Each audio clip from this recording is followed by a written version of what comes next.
How to use basil seeds in different ways. Refreshing basil seed drink. First up, let's make a refreshing basil seed drink. Soak 2 tablespoons of basil seeds in a glass of water for 10 to 15 minutes. Once they swell up, add them to your favorite juice, lemonade or smoothie. Enjoy a hydrating and nutritious drink. A weight loss aid green salad. Trying to shed some pounds? Basil seeds can help. They are rich in fiber and can keep you feeling full longer. Add a spoonful to your salads, yogurt, or oatmeal for a healthy weight loss friendly meal. A digestive health herb. Basil seeds are great for your digestive health. Add them to your herbal tea to soothe your stomach and improve digestion. Simply mix a teaspoon of soaked basil seeds into your favorite herbal tea and sip away. A delicious dessert topping. Ice cream. Looking for a unique dessert topping?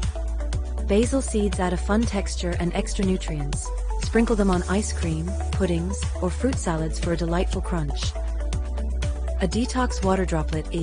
Create a detox water by adding soaked basil seeds to a pitcher of water with lemon slices and cucumber.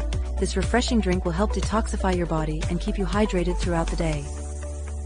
So 5 amazing ways to incorporate basil seeds into your daily routine.